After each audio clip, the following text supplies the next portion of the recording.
បាទសួស្តី David សួរបងបាទសប្តាហ៍នេះមកកាន់ Extreme Cambodia គុនខ្មែរហើយបានដឹងដៃគូរបស់យើងនៅខ្ញុំឃើញតែគូខ្ញុំប្រកួតបងតែអត់តន់ជួបមុខតែគាត់មកល្ងាចបាទគេសិជាតិអីដែរអ៊ីរ៉ង់បាទដឹងពី technique អីគេអស់ហើយណាដឹងមកមើលហើយហើយសម្រាប់ David មកកាន់សង្វៀន Extreme Cambodia នេះជាលើកទីប្រមាណហើយច្រើនណាស់បងខ្ញុំអត់បានចាំដែរយើងឥឡូវច្រើនចង់និយាយថាលទ្ធផលយ៉ាងម៉េចដែរឈ្នះរហូតដល់ហ្មងដែរអត់តន់ស្គាល់ពាក្យថាចាញ់ទេធ្លាប់បានបុណ្យលើសពីខាងបាទសង្វៀនអត់ធ្លាប់បងគាត់3លានម្ដង3បាលីអូបាន3លានម្ដងបាទវាយច្រឡប់លឿនបានម្ដងហើយសរុប3លានហ្មងបាទអញ្ចឹងដងនេះគេថាចង់បានបុណ្យលើសបន្ថែមទៀតទេឬក៏យ៉ាងម៉េចដែរតែនេះចង់ដែរធ្លាប់មើលការប្រកួតបដៃគូខ្លះមើលតែបងគាត់ល្អអីវិញរងល្អដៃល្អកែងបុកល្អតតច្រើនណាស់មកចង់ឲ្យសែតគាត់ដែរអូសពគ្រប់អញ្ចឹងសពគ្រប់ឲ្យយើងដែរអញ្ចឹងសម្រាប់ David ដឹងខ្លួនឯងល្អអីអត់ទៅឡើងដឹងវាយមើលកីឡាករគេផ្សេងគឺដឹងប៉ុន្តែយើងខ្លួនឯងអត់ដឹងថាយើងល្អអីទេល្អដែរតែគាត់ថាយើងអត់អាចនិយាយបានហ្នឹងណាទុកឲ្យពុកម៉ែបងប្អូនគាត់អ្នកមើលទៅមកថាយើងសរសើរខ្លួនឯងគេតែយើងលើកខ្លួនឯងអញ្ចឹងហើយសម្រាប់ David ឯការដែលមកវាយលើកនេះតាំងចិត្តប្រមាណភាគរយដែរសម្រាប់ការប្រកួតអន្តរជាតិនេះតាំងចិត្តខ្ញុំតាំងចិត្ត 100% បងមកប្រកួតឲ្យអស់ពីកម្លាំងកាយចិត្តហ្មងបងបាទហើយទី1ហើយទី2 David យូបានមានវត្តមានម្ដងទៅហ៎បាទនៅក្នុងមាសយូមកម្ដងបាទហើយកត្តាអីដែលធ្វើឲ្យ David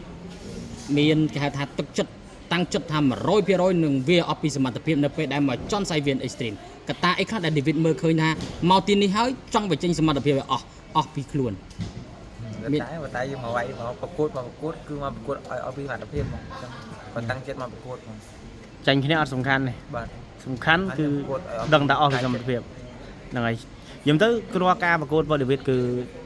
គឺវាយមែនបាទគឺឆ្នាញ់ចាញ់គេថាចាញ់ឈ្នះអត់ដឹងតែដឹងតែឡើងទៅដឹងតែពុកម៉ែបងប្អូនគឺគ្រប់ត្រូលសាហាវហ្មងយើងវាយសិនទៅបងចង់គិតហ្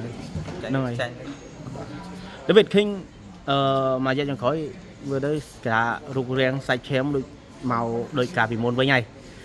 កាលពីមុនបងឃើញថាដូចជារឿងឡើងគីឡូបន្តិចឯកាលពីមុនបាទជាកតាអីដែលធ្វើឲ្យអូនទម្លាក់គីឡូមកគីឡូដើមវិញគីឡូរងគីឡូស៊ីមច្រើនណាស់តែសម្រាប់មកគីឡូដើមវិញណា61សម្រាប់ David ពីមុនដូចជាវាយគីឡូដូចធ្លាប់វាយ63កន្លះម្ដងដែរខ្ញុំអត់ដែរវាយវាយតាំង60រហូតហ្មងវាយនឹងចែកហ្នឹងហ្មងហើយបាទអូខេតែគាត់ថាថ្ងៃនេះឃើញប្លែកថាមើលចេញមកគឺសាច់ស្អាតមែនតើណាបាទគឺពេញលេញណាហាត់ហ្នឹងបងបញ្ញា6កង់សិចពេកបាទអូខេ David ហើយចុងក្រោយមានពាក្យពេចន៍ផ្ដាំផ្ញើទៅដល់អ្នកគាំទ្រ David ក៏ដូចជាទស្សនិកជនដែលកំពុងតែតាមដានបាទខ្ញុំបានទីដូចទៅពុកម៉ែបងប្អូនអស់គ្នាជួយគាំទ្រកីឡាករខ្មែរយើងប្រកួតស្អែកហុកបាទនៅហុកនេះពេកឯងហើយមានខ្ញុំដែរបងសូមគាំទ្របានច្រើនផងហ្នឹងហើយព្រោះបើតាមដឹងដូចជាអ្នកស្រុកគៀនស្វាយហ្នឹងបាទក្បែរប៉ោះដែរជី10ទីដល់ដែរអូចឹង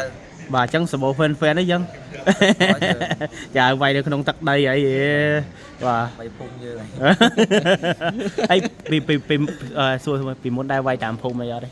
អូខ្ញុំអត់ដែរវាយបងតាមភូមិអត់ដែរវាយតែគេហៅវាយហ្នឹងហើយលេងនិយាយលេងតែអញ្ចឹងអរគុណច្រើនជូនពរឈ្នះបាទ